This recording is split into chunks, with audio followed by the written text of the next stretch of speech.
15,500 ಕೋಟಿ, ನಾನು ಮೊನ್ನೆ 7,500 ಕೋಟಿ ಅಂತ ನಾನು ಅಂದ್ಕೊಂಡಿದ್ದೆ. ಆದರೆ ಇದರ ಒಳಗಡೆ ಓದಿ ನೋಡಿದ ನಂತರ, ಮಾಹಿತಿ ಪಡ್ಕೊಂಡ ನಂತರ 15,500 ಕೋಟಿ ಇವತ್ತು ಲೂಟಿ ಆಗ್ತಾ ಇದೆ under the name of smart meter installation ಇನ್ ಕರ್ನಾಟಕ.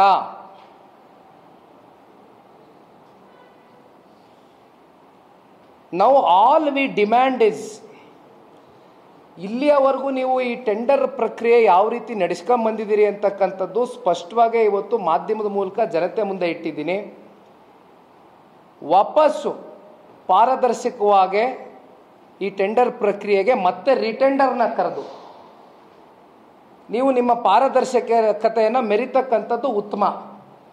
ಇಲ್ಲ ಅಂದರೆ ದಯಮಾಡಿ ಏನು ಇಂಧನ ಸಚಿವರಿದ್ದಾರೆ ಹಾಗೂ ಈ ಇಲಾಖೆಗೆ ಸಂಬಂಧಪಟ್ಟಿರ್ತಕ್ಕಂಥ ಯಾರ್ಯಾರು ಅಫಿಷಿಯಲ್ಸು ನಿನ್ನೆ ಕೂಡ ಪ್ರೆಸ್ ಮೀಟ್ ಕರೆದು ಹೇಳಿದ್ದಾರೆ, ಕೆಲವೊಂದಷ್ಟು ವಿಚಾರದ ಬಗ್ಗೆ ಚರ್ಚೆ ಮಾಡಿದ್ದಾರೆ. ಪಾಪ ಆ ಜಸ್ಟಿಫಿಕೇಶನ್ ಮಾಧ್ಯಮದ ಸ್ನೇಹಿತರು ಕೂಡ ನೀವು ಒಪ್ತಿರೋ ಇಲ್ವೋ ನನಗಂತೂ ಗೊತ್ತಿಲ್ಲ.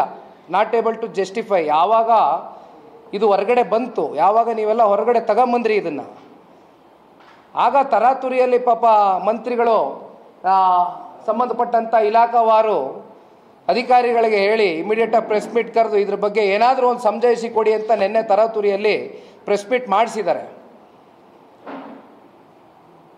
ಯಾತಕ್ಕೋಸ್ಕರ ಇವರು RDSS ಸ್ಕೀಮ್ ಅಂಡರ್ ಬರಲಿಕ್ಕಿಲ್ಲ ಅನ್ನೋದ್ರ ಬಗ್ಗೆ ಕೆಲವೊಂದಷ್ಟು ಅವ್ರದ್ದಾದಂಥ ವಿವರಣೆಗಳು ಕೊಟ್ಟಿದ್ದಾರೆ.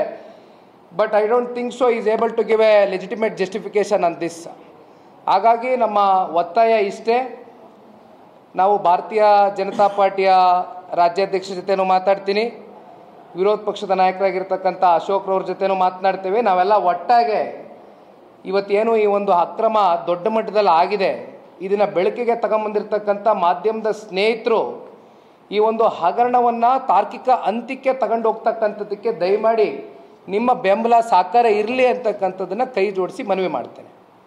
ಇದಕ್ಕೋಸ್ಕರ ಇವತ್ತು ನಾನು ಈ ಪತ್ರಿಕಾಗೋಷ್ಠಿಯನ್ನು ಕರೆದಿರ್ತಕ್ಕಂಥ ಮೂಲ ಉದ್ದೇಶ.